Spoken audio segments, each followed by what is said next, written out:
Hello and welcome students. खैर मकदम है आपका आपके यूट्यूब चैनल बीइंग लर्नर्स में। आज हम सॉल्व करेंगे फिजिक्स सेक्शन 2015 में आया हुआ क्वेश्चन पेपर मानू पॉलिटेक्निक एंट्रेंस टेस्ट का। तो आइए स्टार्ट करते हैं क्वेश्चन नंबर 41 से, जिसमें क्वेश्चन है कि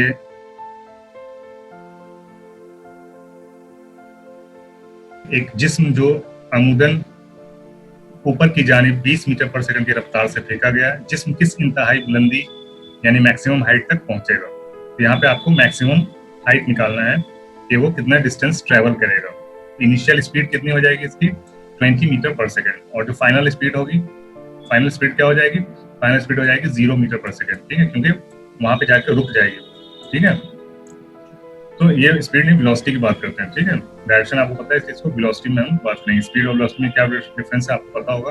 ठीक है, तो यहाँ पे फॉर्मूला लगेगा हमारा, क्या फॉर्मूला लगेगा, V square is equal to square, ठीक है, प्लस 2as या gs भी बोल सकते हैं। यहाँ पे वी स्क्वायर जो है वो है फाइनल वेलोसिटी, यू स्क्वायर जो है वो है इनिशियल वेलोसिटी, 2 तो कांस्टेंट है, a जो है वो एक्सेलरेशन ड्यू टू ग्रेविटी है। ग्रेविटी से जो एक्सेलरेशन होता है। ठीक है, तो यहाँ पे हमारा क्या हो जाएगा, एक्सेलरेशन, हम चूंकि जमीन के जानिब नहीं गिर रहे हैं, फ्री फॉलिंग नहीं है, ये हम उल्टा जा रहे हैं, यानी ग्रेविटेशन जो होगा, एक्सेलरेशन जो होगा वो माइनस में होगा। क्यों? क्योंकि हम पत्थर को ऊपर फेंक रहे हैं और ग्रेविटेशन फोर्स नीचे की तरफ खींचता है। तो यहाँ पे माइनस का a इज इक्वल टू क्या हो जाएगा, माइनस का 10 लेंगे। वैसे 9.8 होता है मीटर पर सेकंड स्क्वायर, लेकिन हम यहाँ पे 10 लेंगे। ठीक है, कैलकुलेशन के इजी के लिए, तो माइनस का 10 हो जाएगा। और एस आपका डिस्टेंस है जो कि कवर करेगा, ट्रेवल करेगा वो ऑब्जेक्ट। ठीक है, हम यहाँ पे पुट कर देते हैं final velocity 0 is equal to U square, यानी कि आपका 20 मीटर पर सेकंड है, क्या हो जाएगा, यू स्क्वायर 400। ठीक है, 20 का स्क्वायर होता है 400, और ये माइनस का 10 है और ये 2, यानी कि 20 एस आपको फाइंड करना है। ठीक है, तो एस इज इक्वल टू क्या हो जाएगा, 20s को दूसरे साइड में ले लेंगे, 20s इज इक्वल टू 400। ठीक है, और s इज इक्वल टू हो जाएगा आपका 400 divided by 20, that is equal to 20। Cut करेंगे तो क्या हो जाएगा, 20 मीटर, क्या 20 मीटर का डिस्टेंस ट्रेवल करेगा। ठीक है, तो यहाँ पे आंसर क्या हो जाएगा, 20 मीटर। ठीक है, कहाँ पे 20 metre, A will be your correct answer. Next question देखेंगे, क्वेश्चन नंबर 42।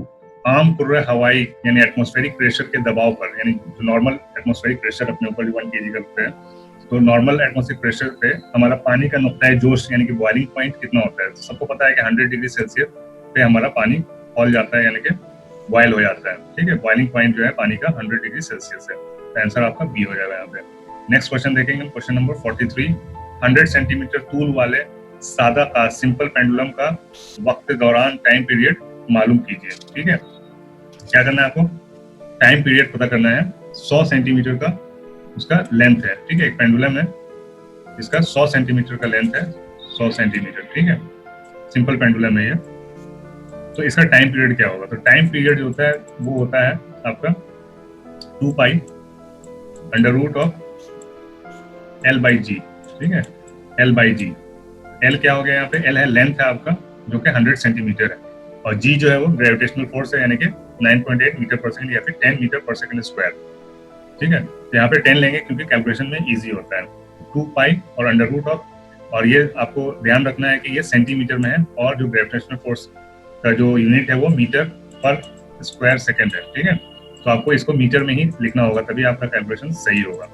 ठीक है, तो यहाँ पे हम क्या करेंगे, 2 पाई हो जाएगा, 2 पाई तो कांस्टेंट है, 2 पाई रहेगा, अंडर रूट ऑफ L हो जाएगा 100 centimetre is equal to 1 metre होता है। ठीक है, तो 1 मीटर डिवाइडेड बाई G हमने 10 ले लिया। ठीक है, तो 1 बाई 10।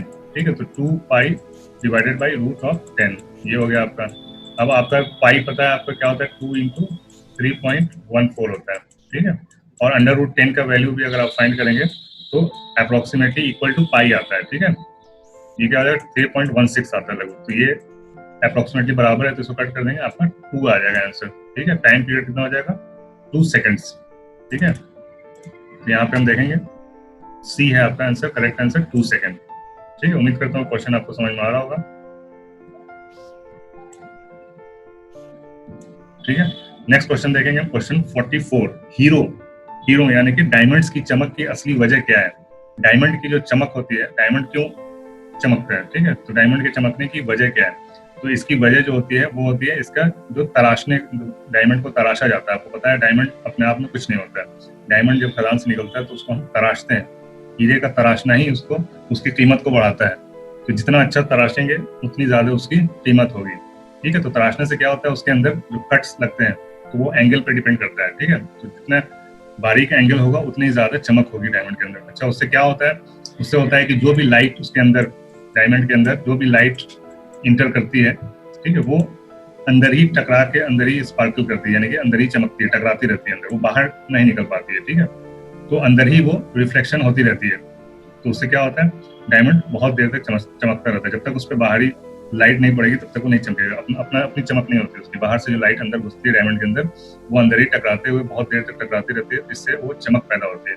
तो इसकी जो मेन वजह है साइंटिफिकली, इसको हम बोलते हैं टोटल इंटरनल रिफ्लेक्शन, यानी फुल्ली दाखिली इनकास उसको बोलते हैं। ठीक है, टोटल इंटरनल रिफ्लेक्शन, जिसकी वजह से डायमंड स्पार्कल करता है, यानी चमकता है। ठीक है, तो यहाँ पे आंसर डी हो जाएगा आपका।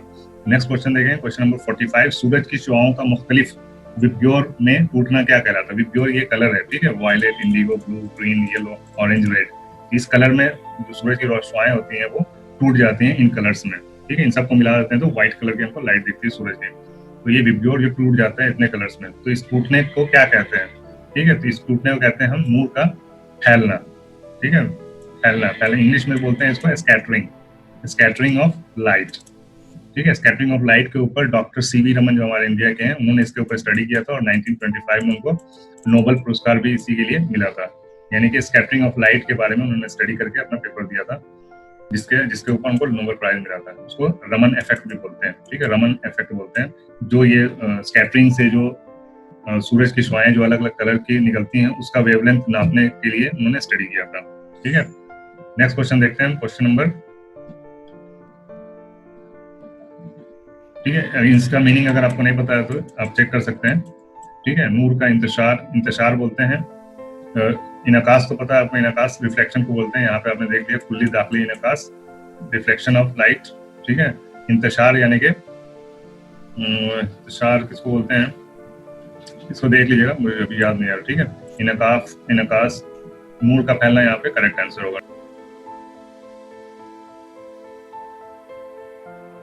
ठीक है, नेक्स्ट क्वेश्चन देखें, क्वेश्चन नंबर 46। मकनातीसी पोल स्ट्रेंथ कुतबी ताकत का इकाई है। ठीक है, मैग्नेटिक पोल स्ट्रेंथ को हम किस यूनिट में नापते हैं? तो उसका आंसर है आपका वेबर में, WB इसको बोलते हैं, वेबर में इसको हम नापते हैं मकनातीसी पोल स्ट्रेंथ को। नेक्स्ट क्वेश्चन हमारा 47। बर्की व करंट की, बर्की रॉ यानी कि करंट की एसआई यूनिट क्या है? तो सबको पता है कि एम्पियर, एम्पियर जो होता है वो करंट का यूनिट है, एसआई यूनिट है। ठीक है, ampere is the SI unit of current. Next question देखें, क्वेश्चन नंबर 48। एक नामालूम बर्की दौर 12 वोल्ट की बैटरी से 2 एम्पियर बर्की रॉ हासिल करता है। यानी कि सर्किट है ये, जिसमें 12 वोल्ट की बैटरी लगी हुई है, उसमें 2 एम्पियर का करंट भी है। तब इसकी मावन मज़ाहमत यानी कि रेजिस्टेंस क्या होगी? तो सिंपल ओम्स लॉ है। ठीक, ओम्स लॉ क्या होता है? V is equal to IR। ये आपको हमेशा याद रखना है। जो वोल्टेज होता है वो करंट और रेजिस्टेंस का मल्टीप्लिकेशन प्रोडक्ट होता है। ठीक है, तो यहाँ पे वोल्टेज आपको दिया हुआ है 12 वोल्ट और करंट भी दिया हुआ है 2 एम्पियर। तो आपको रेजिस्टेंस पता करना है। तो R इज इक्वल टू क्या हो जाएगा? 12/2, that means is equal to 6 ohm. ठीक है, तो यहाँ पे क्या हो जाएगा आपका आंसर? हो जाएगा आपका 6 ओम। ठीक है, ये हो जाएगा आपका बी करेक्ट आंसर, 6 ओम। नेक्स्ट क्वेश्चन देखेंगे, क्वेश्चन नंबर 49। ये बर्की तवानाई इलेक्ट्रिकल एनर्जी को हैली तवानाई यानी कि मैकेनिकल एनर्जी में बदलता है। कौन सी चीज है जो इलेक्ट्रिकल एनर्जी को मैकेनिकल एनर्जी में बदलती है? बैटरी। बैटरी क्या है? वो केमिकल एनर्जी को इलेक्ट्रिकल एनर्जी में तब्दील करती है। ठीक है, जनरेटर जो है वो मैकेनिकल एनर्जी को इलेक्ट्रिकल एनर्जी में तब्दील करती है। ठीक है, जो स्विच है, स्विच क्या करता है? सिर्फ करंट सर्किट को ऑन ऑफ करता है। ठीक है, जोड़ता है या तोड़ता है। तो यहाँ पे करेक्ट आंसर हो जाएगा आपका मोटर, जिसमें हम इलेक्ट्रिक करंट देते हैं तो वो घूमता है, यानी मैकेनिकल एनर्जी में कन्वर्ट करता है इलेक्ट्रिकल एनर्जी को मोटर। ठीक है, तो करेक्ट आंसर यहाँ पे डी हो जाएगा। नेक्स्ट क्वेश्चन देखेंगे हम, क्वेश्चन नंबर 50। 1 किलोवाट आवर मसावी होता है। ठीक है, 1 किलोवाट आवर किसके मसावी होता है? तो 1 किलोवाट आवर होता है आपका 1000 जूल मल्टीप्लाई बाय 1 आवर। ठीक है, आवर में होता है, यानी सेकंड्स में इसको कर देते हैं तो 36 इंटू 36 सॉरी 60 इंटू 60 आवर। ठीक है, तो कितने हो जाएंगे? 6 6 36 36 और ये 0 1 0 ये 3 0 पहले से 1 2 3, ठीक है 36 3,60,000, ठीक है 3,60,000 को हम इसमें दिखाएंगे तो ये हो जाएगा आपका 3.6 इंटू 10 टू द पावर कहाँ हो जाएगा 1 2 3 4 5, ठीक है और यहाँ पे 6, ठीक है यहाँ पे अभी यहाँ पे पॉइंट है तो यहाँ पे आने पे 1 2 3, ठीक है तो ये हो जाता है 3.6 इंटू 10 टू द पावर 6, 2 3 4 5 6, ये एक 0 छूट गया, ठीक है 2 0 यहाँ पे और 3 0 यहाँ गए, ठीक है तो ये 5 0 हो गए और यहाँ पे आया तो 6 10 टू पावर 6, तो यहाँ पे मिस प्रिंट है, यहाँ पे 3.6 होगा तो ये आपका करेक्ट आंसर हो जाएगा, ठीक है 3.6 into 10 to the power 6 joules, ठीक है।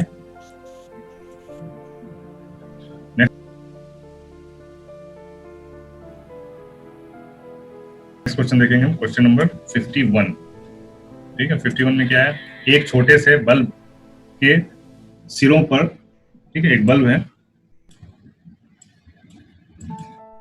बल्ब के सिरों पर 1.5 वोल्ट की बैटरी को जोड़ा गया, ठीक है एक बैटरी 1.5 वोल्ट की बैटरी को जोड़ दिया गया इसमें, ठीक है 1.5, ठीक है इसमें से गुजरती बरकी रॉ यानी करंट महसूस कीजिए, यानी कैलकुलेट कीजिए कि कितना करंट है। अगर इस बल्ब का जो रेजिस्टेंस है वो 10 ओम रेजिस्टेंस है, ठीक है 10 ओम रेजिस्टेंस अगर बल्ब का है और ये बैटरी जुड़ी हुई है इसमें 1.5 वोल्ट की, तो आपको इसमें रेजिस्टेंस कितना होगा, रेजिस्टेंस दिया हुआ करंट पता करना है आपको, ठीक है तो वही सेम फॉर्मूला लगेगा V is equal to I R, ठीक है आपको करंट पता करना है तो आई पता करना है तो आई को हम वैसे रखेंगे, आई इज इक्वल टू क्या हो जाएगा V बाई आर, ठीक है V कितना है 1.5, आर कितना है 10, ठीक है तो ये कितना हो जाएगा, ठीक है 1.5 है तो ये 10 करेंगे 10 से डिवाइड करेंगे तो ये होगा 0.15 एम्पियर, ठीक है तो यहाँ पे ए आपका करेक्ट आंसर है, ठीक है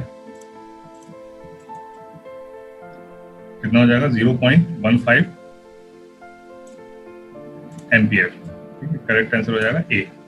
नेक्स्ट क्वेश्चन देखेंगे, क्वेश्चन नंबर 52, एक स्टील की सलाख की तपिश 330 केल्विन है, इसकी तपिश सेंटीग्रेड में क्या होगी, ठीक है एक लोहे की स्टील की सलाख है उसकी तपिश 330 डिग्री केल्विन है तो उसके तपिश सेंटीग्रेड में आपको बतानी है, तो आपको पता है कि 1 डिग्री सेंटीग्रेड बराबर होता है 273 केल्विन डिग्री केल्विन, ठीक है तभी जितना भी बढ़ेंगे हम तो यानी कि कितना हो जाएगा 330 केल्विन है, ठीक है तो केल्विन आपका 330 है तो इसमें से 330 में से हम माइनस कर देंगे 273, ठीक है वो आपका सेंटीग्रेड आ जाएगा, डिग्री सेल्सियस आ जाएगा, तो 3 और 7 10 होता है और यहाँ पे 2 आ जाएगा, 7 और 5 12 होता है, 2 2 0 यानी कि कितना आ गया 57 डिग्री सेल्सियस का जो वैल्यू होता है वो 330 डिग्री केल्विन होता है, ठीक है। नेक्स्ट क्वेश्चन देखेंगे, क्वेश्चन नंबर 52 हो गया, 53 देखेंगे, अगर किसी जिस्म की कमियत m और इसरा बोझा जाज़बा जमीन g हो तो जिस्म का वजन कितना होता है, यानी कि अगर g ग्रेविटेशनल फोर्स है और m उसका मास है, ठीक है ठीक है मास अगर m है और उसके ग्रेविटेशनल फोर्स जो है वो g है तो जिस्म का वजन कितना होगा, तो वेट इक्वल टू क्या होता है मास इनटू एक्सेलरेशन, ठीक है मास इनटू एक्सेलरेशन होता है उसका वजन, ठीक है तो W इक्वल टू क्या हो जाएगा m इंटू जी, ठीक है। नेक्स्ट क्वेश्चन देखें, क्वेश्चन नंबर 54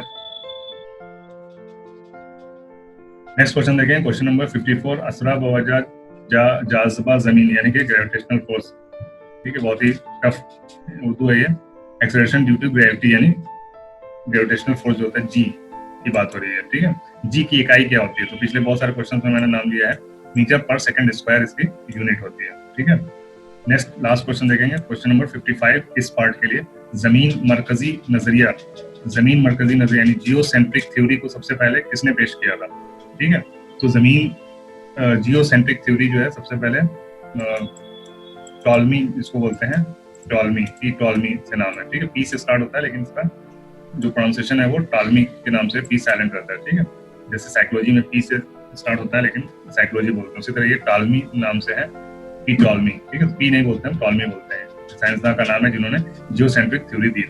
उम्मीद करता हूँ कि वीडियो आपको पसंद आया होगा, पसंद आया तो शेयर कीजिए, लाइक कीजिए, कमेंट कीजिए, अगर आप नए हैं तो चैनल को सब्सक्राइब कीजिए और सभी बच्चों को फैलाइए अपने दोस्तों में, ठीक है तो मिलते हैं इस वीडियो में, बस इतना ही, मिलते हैं फिर नेक्स्ट वीडियो में इसके नेक्स्ट पार्ट में, तब तक के लिए have a nice day, good bye.